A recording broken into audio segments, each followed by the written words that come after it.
चरण स्पर्श आचार्य जी, आपसे पहले मैं संस्था से जुड़ा रहा और वो भी बताते हैं जैसे कि सुबह 3:30 बजे उठ के शिव बाबा से बात करो और ये सब चीज़ें करता रहा। तो उसके बाद को भी सुना तो वो भी बताते हैं जैसे फलाहार करो, ये करो वो करो।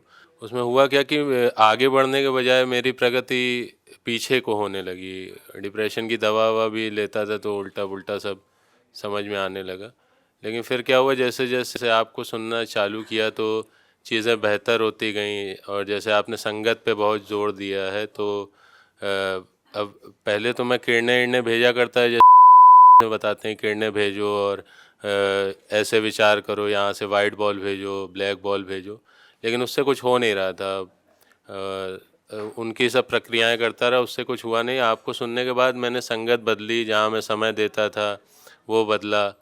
और जो वीडियोस देखता था वो, मतलब जो भी चीज़ें पहले फालतू की करता था वो सब करना मैंने मतलब कम कर दिया। तो अब आचार्य जी कोई ऐसी खास समस्या तो नहीं रह गई, शांति आ गई, सब कुछ हो गया है, चीज़ें बिल्कुल बदल चुकी हैं। संगत तो ऑलमोस्ट ही बदल गई है और साल भर करीब हो गया है कि दवाएं वगैरह भी छूट चुकी हैं पूरी तरह से।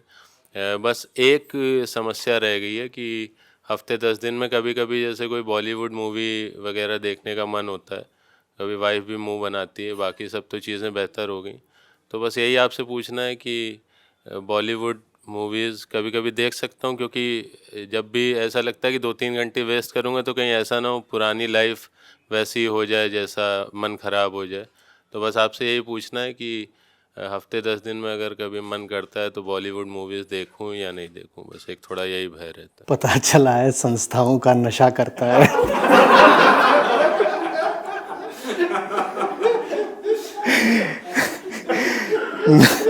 नए नए गुरुओं से मजा करता है।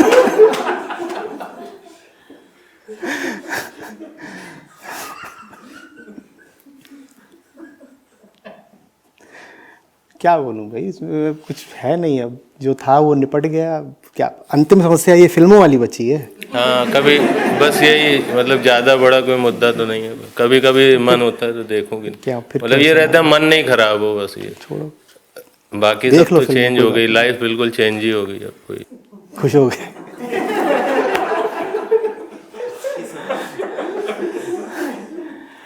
देखो, जिन महानुभावों की तुमने बात करी,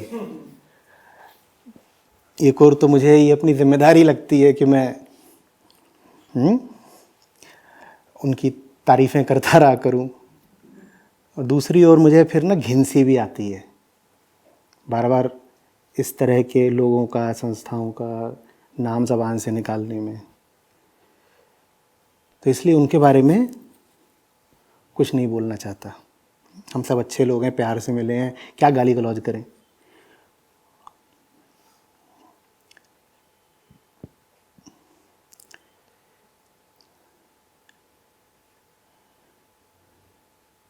बल्कि बात उनकी कर लो ना, तुम सब्सक्राइबर वगैरह कह रहे थे, बात उनकी कर लो जो उनके पीछे चलते हैं, जो उनके पीछे चल रहे हैं, जिन्होंने उनको बड़ा बना दिया है, उनकी बात कर लो। क्योंकि तुम भी उनके पीछे उनकी सच्चाई देख के नहीं, उनके सब्सक्राइबर देख के गए थे ना, और दोस्तों को देख के गए थे। तो बात इन सब्सक्राइबर से, इन दोस्तों से पूछी जानी चाहिए कि तुम ही हरकतें क्यों कर रहे हो। और एक बार किसी के पास एक क्रिटिकल मास आ जाए तो स्नोबॉलिंग इफेक्ट होता है। फिर लोग उसके पास सिर्फ इसलिए जाते हैं क्योंकि और लोग उसके पास जा चुके हैं। उसके बाद तो फिर ये बिल्कुल ही सवाल नहीं उठता कि सच्चाई क्या है, एकदम नहीं उठता ना। तो सवाल उनसे पूछा जाना चाहिए जिन्होंने इनको इतना बड़ा बना दिया। और ये बहुत महत्वपूर्ण सवाल है, क्योंकि अगर ऐसी ताकतें हमारे बीच मौजूद हैं जो गलत चीज़ों को बड़ा बना देती हैं, तो उन्होंने 2 ही 4 गलत चीज़ों को बड़ा नहीं बनाया होगा, उन्होंने 50 गलत चीज़ों को जीवन के अलग अलग क्षेत्रों में बहुत बड़ा बना दिया होगा। गलत अभिनेताओं को बड़ा बना दिया होगा, गलत नेताओं को बड़ा बना दिया होगा,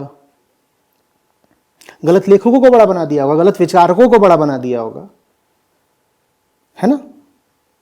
वो ताकतें हमारे बीच की होंगी ना जो जो जो माया को, शैतान को प्रोत्साहन दे रही हैं, उन ताकतों की बात करो ना। वो ताकतें जब तक मौजूद हैं तब तक तो गलत लोग जीवन के अलग अलग क्षेत्रों में शिखर पर पहुंचते ही रहेंगे। नेता भी गलत होंगे, अफसर भी गलत होंगे, हर वो व्यक्ति जो किसी पद पर, जगह पर, ताकत पर बैठा हुआ है, सब गलत होंगे। वो कौन है जो इनको ऊंचा उठा देता है, ये हमें पूछना पड़ेगा ना। वो कौन है जो उनको वहां तक पहुंचा रहा है, उसकी खबर लेते हैं, वो ज़्यादा ज़रूरी है। क्योंकि एक बात अच्छे से समझो, जिसने गलत को ऊंचाई पर पहुंचाया है, वो सिर्फ गलत को ऊंचाई पर ही नहीं पहुंचा रहा, वो सही को ऊंचाई पर पहुंचने से रोक भी रहा है। वो इतने से ही संतुष्ट नहीं हो जाएगा कि मैंने एक धूर्त आदमी को शिखर पे बैठा दिया। वो ये भी देख रहा है लगातार, उसकी नज़र है कि कोई सही आदमी ऊपर तो नहीं उठ रहा, और वो जैसे किसी सही आदमी को ऊपर उठता देखेगा, किसी तरीके से उस पर वार करेगा, घात करेगा। ये कौन है, ये हमें पूछना पड़ेगा, कौन है जो ये सब कर रहा है। उसका कोई चेहरा है, उसका कोई नाम है, ये कौन है, ये कैसे हो जाता है। हमें उस पूरी प्रक्रिया को समझना पड़ेगा जिसके द्वारा एक अयोग्य व्यक्ति, एक कुपात्र या एक बेईमान और धूर्त ताकत या व्यक्ति, जो भी है, संस्था, कुछ भी, वो ऐसी जगह पर पहुंच जाती है, ऐसा महत्व हासिल कर लेती है जो उसको नहीं मिलना चाहिए था। वो प्रक्रिया क्या है पूरी। अभी एक ताजा उदाहरण है जो मन में आता है। क्या आईआईटी बॉम्बे ने मुझे आमंत्रित करा था, उनका कुछ कार्यक्रम था उसमें।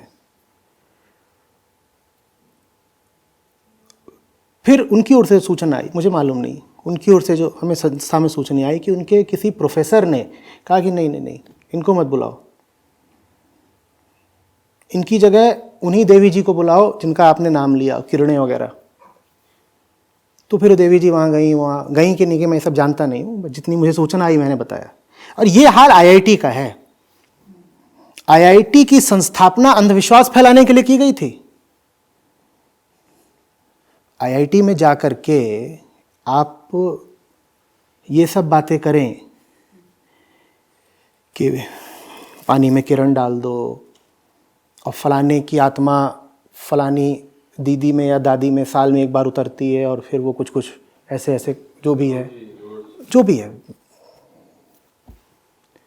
गांधी जी के 3 बंदर। आईआईटी इसलिए स्थापित किए गए थे। इसी तरीके से आईआईटी चेन्नई में जाकर के एक सज्जन बता आते हैं कि पानी में तो मेमोरी होती है। ये आईआईटी के मंच से किया जा रहा है। कोई ना कोई तो वहाँ पर बैठा हुआ है ना, और आईआईटी का एलुमनस होने के नाते मुझे और ज़्यादा तकलीफ है। कोई तो ऐसे पदों पर बैठ गया है ना आईआईटी में भी जो अंधविश्वास को प्रोत्साहन दे रहा है। ये है सारी गड़बड़। अगर अंधविश्वास फैलाने वाले एक आदमी को देश का प्रधानमंत्री रिट्वीट करता हो तो अब क्या करोगे? अब बोलो क्या करोगे?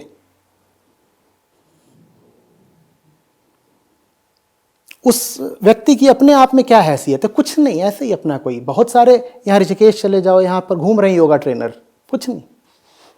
पर जब उसको किसी वजह से सत्ता का समर्थन मिल जाए और बहुत बड़े बड़े नागरिक सम्मान मिल जाए, पद्मश्री दे दो, पद्म भूषण दे दो, भारत रत्न ही दे दो, तो फिर तो आम आदमी को यही लगता है ना कि इनके सब्सक्राइबर बहुत हैं, उनको इतने सम्मान मिले हैं, सब नेता लोग आके इनके पांव छू रहे हैं, तो बड़ा आदमी है। तो आम आदमी पीछे पीछे चल देता है, भेड़ बन के एकदम। आम आदमी को मैं दोष क्यों दूं? मैं उन ताकतों से सवाल पूछना चाहता हूं ना जो गलत लोगों को उठा करके ऊंचाइयों पर बैठा देती हैं। भारत के नागरिक सम्मान अंधविश्वास फैलाने के लिए हैं। भारत का संविधान कहता है कि नागरिकों में वैज्ञानिक दृष्टिकोण की स्थापना होनी चाहिए, साइंटिफिक टेम्पर।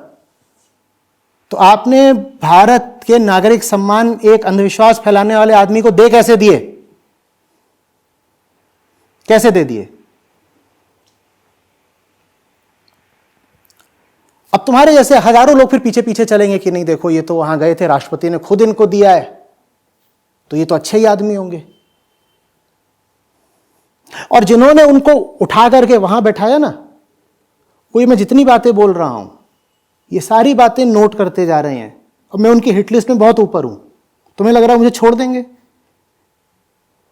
जिस नियत से वो धूर्त लोगों को ऊपर उठा रहे हैं, उसी नियत से तुम्हें नहीं लग रहा कि वो मुझे छोड़ने नहीं वाले?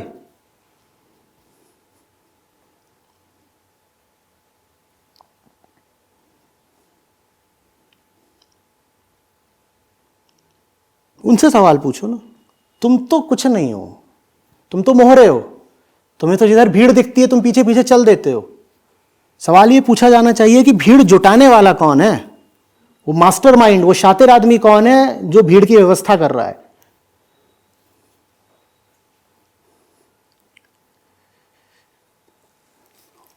आईआईटी बॉम्बे, आईआईटी चेन्नई, इन दोनों को कटघरे में खड़ा करके सवाल क्यों नहीं पूछा जाना चाहिए?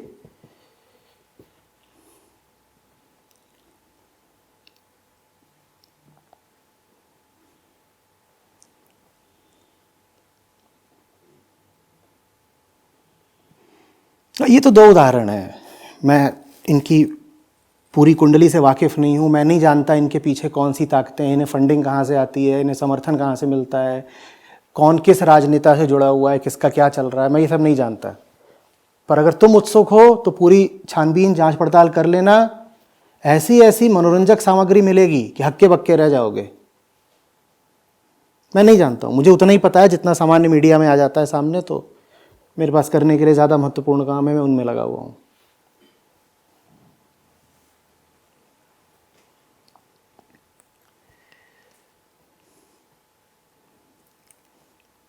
पर इतना स्पष्ट हो जाता है कि जिन जगहों से, जिन लोगों से पूरे देश की जनता का मन विकृत किया जा रहा हो, वो जगहें जिससे समर्थन पा रही हैं, वो समर्थन देने वाला भी बहुत गड़बड़ी होगा।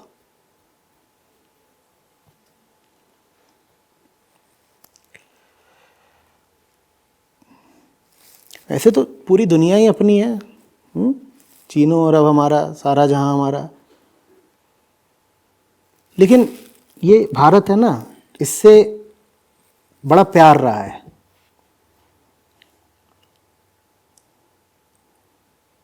पढ़ा लिखा हूँ, सैकड़ों किताबें छानी हैं हर क्षेत्र की।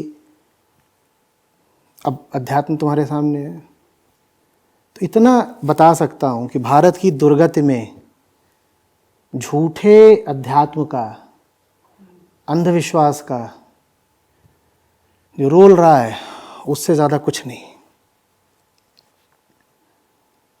हमें सबसे ज़्यादा झूठे धर्म ने तोड़ा है, और झूठे धर्म ने दो तरफा मार करी है। एक तो हमें बुरी तरह तोड़ा है, गुलाम बनवाया है, लूटा है, और दूसरी चीज़ ये करी है कि उसने हमें सच्चे धर्म तक पहुंचने नहीं दिया कभी।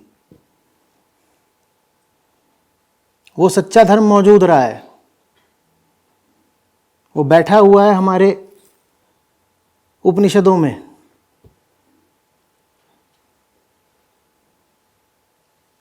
बैठा हुआ है गीता के निष्काम कर्म में। पर आम हिंदुस्तानी धर्म के नाम पे यही सब दंड फंद करता रह गया है। पानी में किरणें उतारना, जो भी है, मैं बिल्कुल आज से पहले मैंने उस चीज़ का नाम भी नहीं सुना था, जो भी है, पानी में किरणें उतारना इत्यादि। पर इस तरह की चीज़ें बहुतायात में यही चल रही हैं, आज भी चल रही हैं, पढ़े पढ़े लिखे लोगों में चल रही हैं। अभी हम थोड़ी देर पहले बात कर तो रहे थे, वो दो पढ़े लिखे लोगों ने अपनी दो बेटियों की हत्या कर दी, और ये बोल करके कि हम तो इनकी आत्माएं वापस ले आकर के इनमें डाल देंगे। न जाने किस गुरु के वो अनुयायी थे। ऐसा ये कांड दिल्ली में हुआ था 2-3 साल पहले। हाँ, बुरारी कांड। तो दिल्ली में हो चाहे दक्षिण भारत में, और दक्षिण भारत वालों ने तो कहा है साफ साफ कि वो वहाँ के ही किसी गुरु के हैं अनुयायी, दक्षिण भारत के ही, जिनका काम ही है ये बताना कि मुर्दा ऐसा, मुर्दा ऐसे चलाना है, मुर्दे में ऐसे जान डालनी है, इत्यादि इत्यादि। यही कर करके कहीं के नहीं रहे, हम बर्बाद हो गए।